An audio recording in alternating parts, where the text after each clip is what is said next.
Arun Jaitley stadium వేదికగా ఢిల్లీ క్యాపిటల్స్తో జరిగిన మ్యాచ్లో ఎస్ఆర్హెచ్ టీం మరోసారి అపోనెంట్ టీంను ర్యాంప్ వేసింది.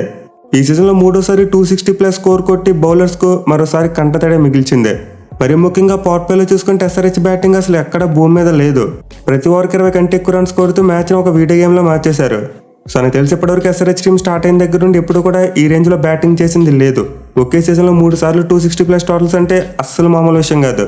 ఇన్ఫాక్ట్ ఈ మ్యాచ్లో కూడా ఎస్ఆర్హెచ్ టీం మరోసారి వాళ్ళ హైయెస్ట్ టోటల్ రికార్డును బ్రేక్ చేసేలా కనిపించింది.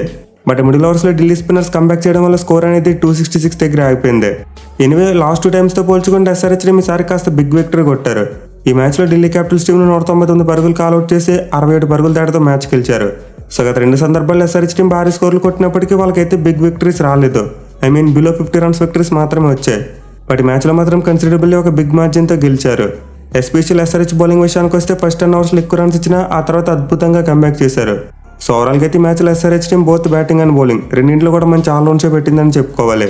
అయితే మ్యాచ్లో డీసీ టీం చేసిన బిగ్గెస్ట్ మిస్టేక్ ఏంటంటే వాళ్ళ home ground preparation. So SRH batting చూసి కూడా వాళ్ళు ధైర్యంగా ఒక బ్యాటింగ్ ట్రాక్ని తయారు చేసుకున్నారు. అండ్ ఆల్సో సరిపోతుంటే బౌండరీ సైజెస్ చాలా చిన్నగా పెట్టారు. ఇన్ఫాక్ట్ ఒక సైడ్ బౌండరీ అయితే కేవలం 59 మీటర్సే ఉంది. సో నార్మల్గా ఈ గ్రౌండ్లో బౌండరీ సైజెస్ డీసెంట్గా ఉంటాయి.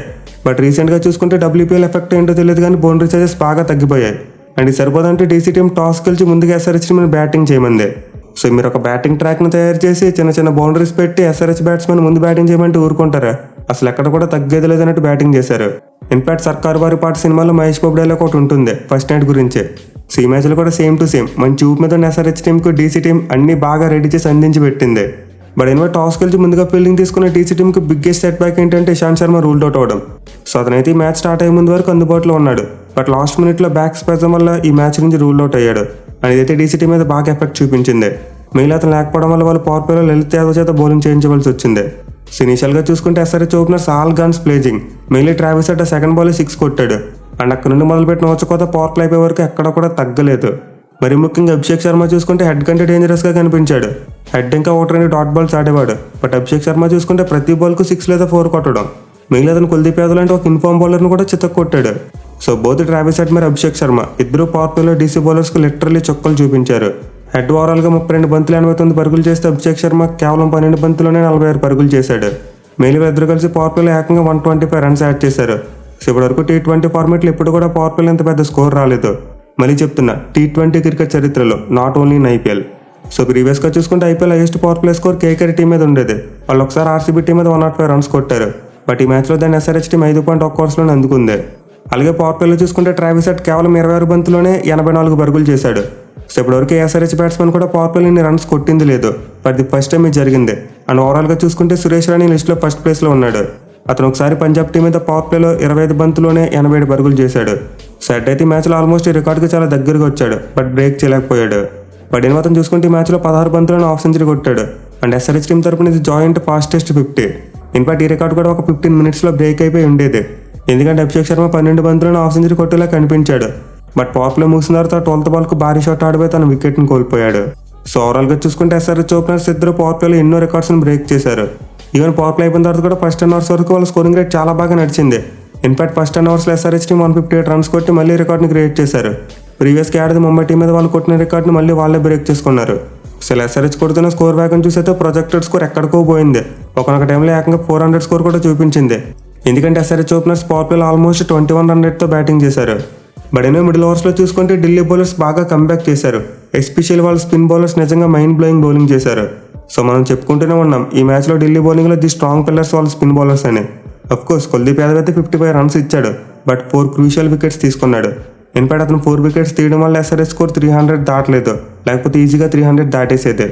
అలాగే అక్షర్ పటేల్ తీసుకున్న ఒక ఎండ్లో కుల్దీప్ యాదవ్ వికెట్లు తీస్తుంటే అదనంలో పొదుపుగా బౌలింగ్ చేసేవాడు. సో ఎస్ఆర్హెచ్ టీం అయితే పవర్ ప్లే అవగానే ఒక ఓవర్లో 2 వికెట్లు కోల్పోయింది. బోత్ అభిషేక్ శర్మ మరియు మార్క్రమ్ ఇద్దరు కూడా కుల్దీప్ యాదవ్ బౌలింగ్లో అవుట్ అయిపోయారు. అలాగే తర్వాత చూసుకుని 89 పరుగులు చేసిన హెడ్ కూడా కుల్దీప్ యాదవ్ బౌలింగ్లో అవుట్ అయ్యాడు. సో ఈ 3 వికెట్లు అయితే ఎస్ఆర్హెచ్ టీంని కాస్త బ్యాక్ ఫుట్ మీద పెట్టాయి. మెయిన్లీ 2 6లు కొట్టిన తర్వాత క్లాస్ అని అక్షర్ పటేల్ బౌలింగ్లో అవుట్ అయిపోవడం నిజంగా ఎస్ఆర్హెచ్ టీంని చాలా బ్యాక్ ఫుట్ మీదకి పెట్టింది. ఎందుకంటే తర్వాత చాలా క్వైట్ ఓవర్స్ వచ్చాయి. బోత్ నితీష్ రెడ్డి మరియు షాబాజ్ అహ్మద్ ఇద్దరు కూడా ఇన్నింగ్స్ని రీబిల్డ్ చేసే ప్రయత్నం చేశారు. సో పాయింట్ ఆఫ్ టైంలో ఖచ్చితంగా వీళ్ళిద్దరూ చాలా మంచి మెచ్యూరిటీతో బ్యాటింగ్ చేశారని చెప్పుకోవాలి. ఎందుకంటే వీళ్ళు కూడా భారీ షాట్లు ఆడేసి తమ వికెట్లను కోల్పోయి ఉంటే ఎస్ఆర్హెచ్ టీం తొందరగా అవుట్ అయిపోయేది.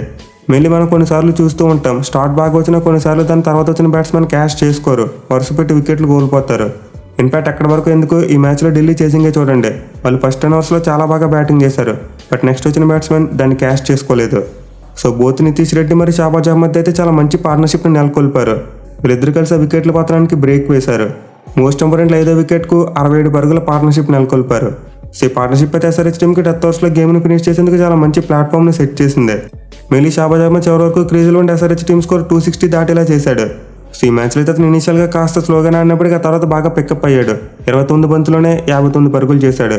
అలాగే నితీష్ రెడ్డి చూసుకున్న 27 బంతులు 37 పరుగులు చేశాడు. మెయిన్ అతను కుల్దీప్ యాదవ్ బౌలింగ్లో ఒక స్విచ్ హిట్ కొట్టాడు. అదైతే ఈ మ్యాచ్కి హైలైట్ అని చెప్పుకోవాలి.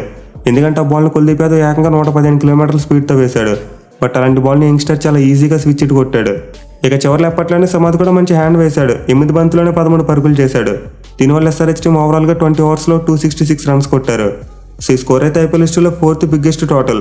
అండ్ ఓవరాల్గా చూసుకుంటే ఎస్ఆర్హెచ్ టీంకి ఇది 3వసారి 250+ స్కోర్ రావడం. అది కూడా 3 సార్లు ఒక్క సీజన్లోనే వచ్చాయి. సో ఇప్పటివరకు ఐపీఎల్ హిస్టరీలో ఏ టీం కూడా ఇలా 3 సార్లు 250+ స్కోర్స్ కొట్టలేదు. అది ఫస్ట్ టైం జరిగింది. అలాగే ఓవరాల్గా చూసుకున్న T20 ఫార్మాట్లో సరే టీం మాత్రమే 3 సార్లు 250+ స్కోర్ కొట్టింది. సో ఫస్ట్ మ్యాచ్లో ముంబై టీం అయితే 277 రన్స్ కొట్టినప్పుడు చాలా మంది ఫ్లూక్లో వచ్చింది అనుకున్నారు. బట్ ఎస్ఆర్హెచ్ టీం వాళ్ళందరినీ రాంగ్ చేస్తూ మరో 2 సార్లు అలాంటి అద్భుతమైన గన్స్ సాధించారు. ఇక ఢిల్లీ బౌలింగ్ విషయానికి వస్తే కుల్దీప్ యాదవ్ మరియు అక్షర్ పటేల్ ఇద్దరు కూడా గేమ్ను పుల్ బ్యాక్ చేశారు. లేకపోతే ఈ మ్యాచ్లో ఎస్ఆర్హెచ్ టీం చాలా ఈజీగా 300 రన్స్ కొట్టుండేది. మెయిన్లీ కుల్దీప్ యాదవ్, అభిషేక్ శర్మ మరియు ట్రావిస్ హెడ్ వీళ్ళిద్దరు వికెట్స్ తీయడం గేమ్ చేంజింగ్ మూమెంట్. అలాగే అక్షర్ పటేల్ చూసుకున్న the most important class and wicket తీశాడు. సో ప్రీవియస్గా ముంబై మరియు ఆర్సీబీ టీంల మీద కొట్టినప్పుడు వాళ్ళ దగ్గర స్ట్రాంగ్ స్పిన్ అటాక్ లేదు. దీనివల్ల ఆ టీంలు కంబ్యాక్ చేయలేకపోయాయి. బట్ ఈ మ్యాచ్లో చూసుకుంటే డీసీ టీం పవర్ ప్లేలో ఎక్కువ రన్స్ ఇచ్చినప్పటికీ వాళ్ళ స్ట్రాంగ్ స్పిన్ అటాక్ కారణంగా కంబ్యాక్ చేయగలిగారు. బట్ ఎనివే వాళ్ళ పేస్ బౌలర్స్ అయితే మరోసారి నిరాశపరిచారు. మెయిన్లీ మ్యాచ్లో రిషబ్ పంత్ క్యాప్టెన్సీ చాలా పూర్గా కనిపించింది. పవర్ ప్లేలో 2 ఓవర్లు లలిత్ యాదవ్ కూడా ఒక బిగ్గెస్ట్ మిస్టేక్. అఫ్కోర్స్ ఇద్దరు లెఫ్ట్ హ్యాండ్ బ్యాట్స్మెన్ ఉన్నారు, మంచి మ్యాచ్ అయిపోతుందని చెప్పి థింక్ చేసి ఉండొచ్చు. బట్ స్టిల్ పవర్ ప్లేలో ఒక స్పిన్ ఆల్రౌండర్ చేత 2 ఓవర్లు పెంచడం నిజంగా క్రైమే. అది కూడా ఇలాంటి బ్యాటింగ్ పిచ్ మీద షార్ట్ బౌండరీస్ ఉన్నప్పుడు. ఈవెన్ ఎస్ఆర్హెచ్ కూడా ఇదే మిస్టేక్ చేసింది. సో మేబీ ఇషాంత్ శర్మ లేకపోవడం వల్ల రిషబ్ పంత్కి వేరే ఆప్షన్ కనిపించలేదేమో. ఇషాంత్ శర్మ ఉండుంటే అతని చేత పవర్ ప్లేలో బౌలింగ్ చేయించేవాడు. బట్ అతను లేకపోవడం వల్ల అటు నోకియాకు బాల్ అవ్వడానికి కొంచెం ఆలోచించాడు. అలాగే ముఖేష్ కుమార్కు బాల్ అవ్వడానికి కూడా ఆలోచించాడు. సో ఇనిషియల్గా లలిత్ యాదవ్కి 1 ఓవర్ మాత్రం ఇచ్చి 2 ఓవర్ కుల్దీప్ యాదవ్ చేత వేస్తే బాగుండేది. బట్ ఎన్నో పవర్ ప్లేలో ఎవరు వేసిన ఎస్ఆర్హెచ్ బ్యాట్స్మెన్ అయితే చితక్ కొట్టారు. అసలు వాళ్ళ బ్యాట్తో బాల్ని టచ్ చేయడం ఆలస్యం, అది బౌండరీకి వెళ్ళిపోయేది. ఎనిమిది బిగ్ టార్గెట్ చేసింగ్ అయితే డీసీ టీంకి చాలా మంచి స్టార్ట్ వచ్చింది. స్టార్టింగ్ 4 బాల్స్ పృథ్వీ షా 4 కొట్టాడు. బట్ అదే ఓవర్లో అవుట్ అయిపోయాడు. అలాగే తర్వాత వార్నర్ చూసుకున్నా చాలా ఎర్లీగా భువనేశ్వర్ కుమార్ బౌలింగ్లో అవుట్ అయిపోయాడు.